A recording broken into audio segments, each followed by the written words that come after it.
The wrench slipped from Riza's oil-stained fingers as she watched the massive ships descend through Earth's atmosphere, like silver teardrops against the morning sky.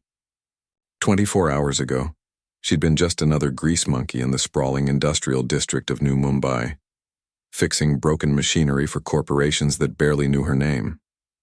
Now she stood frozen in her workshop doorway, watching humanity's first contact with alien life unfold directly above her head. "This can't be real," she whispered, wiping her hands on coveralls that had seen better decades.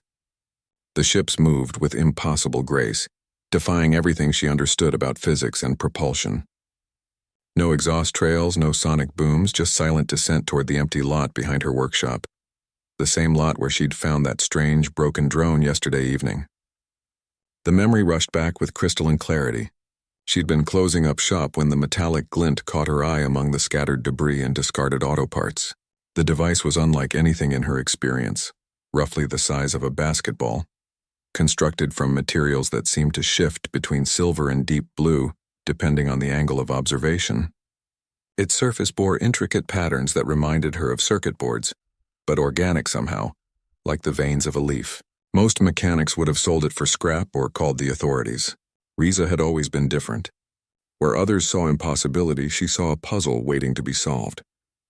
The drone had been severely damaged, its elegant shell cracked and several components clearly fried.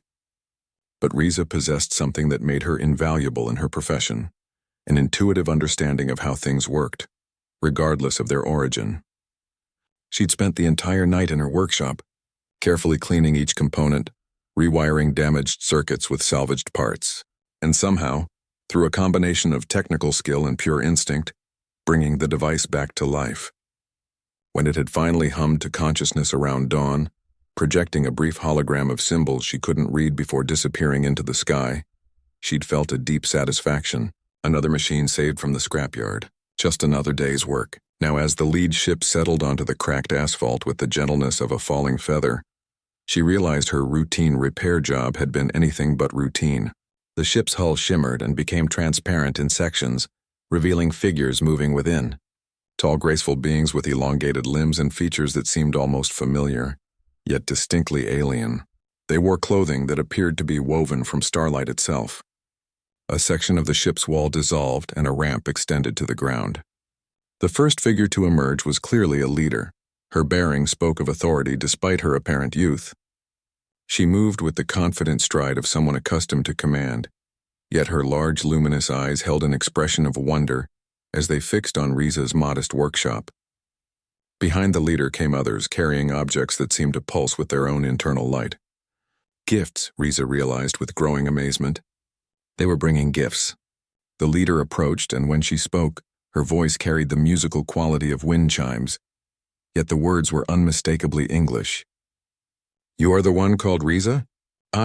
Yes, how do you know my name?" "How do you speak?" "Our scout drone recorded everything during its repair sequence," the leader explained, her expression growing warmer. "I am Princess Anna of the Keltheran Collective. We have traveled across the galaxy searching for someone with your particular gift." "My gift?" Riza glanced back at her cluttered workshop, filled with half-dismantled engines and obsolete electronics. "I just fix things." Princess Anna's laugh was like silver bells. "Just fix things? You took a piece of technology that represents the pinnacle of our civilization's achievement, a quantum biological hybrid scout unit, and repaired it using primitive tools and salvaged components. Our own engineers declared it irreparable." She gestured to the other beings who began arranging their glowing gifts in neat rows. "What you possess is rarer than any precious metal or energy source. You have the gift of understanding, the ability to see the essential function beneath superficial differences. In our language, we call it Veltar, the sight that pierces the veil." Riza shook her head, overwhelmed. "I don't understand. Why is that so important?" "Because," Princess Anna said, stepping closer, "the galaxy is full of broken things. Civilizations that have forgotten how to communicate across the barriers of language and culture. Technologies that have become too specialized, too isolated. Ancient machines that hold the keys to survival, but whose purposes have been lost to time." She paused, her expression growing serious. "Our collective spans thousands of worlds, yet we are fragmenting. Each species retreats into its own expertise, its own way of thinking. We have incredible technologies, but we've lost the ability to truly understand how they connect to each other. We can build quantum computers that process information faster than light, but we can't repair them when they break because we've forgotten the fundamental principles. The princess gestured toward Earth's sky, where more ships were becoming visible. We've been searching for centuries for someone who possesses true Veltar. Someone who can see past the surface differences and understand the underlying unity of all systems. You didn't just repair our drone, Riza. You proved that such understanding still exists. What are you asking me to do? Come with us, Princess Anna said simply. Help us remember what we've forgotten. Teach us to see our technologies and ourselves the way you see them. Help us repair not just our machines but our civilization itself. Riza looked at her workshop, then at the assembled gifts, and finally at the sincere hope in Princess Anna's luminous eyes. She thought about all the broken things she'd fixed over the years, all the discarded machines she'd given new life. When do we leave? She asked.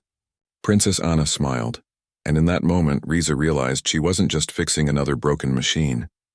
She was about to help repair something far more important, the connections that bound the galaxy together. As the ships prepared for departure, Riza packed her tools. After all, even in space, someone had to keep things running.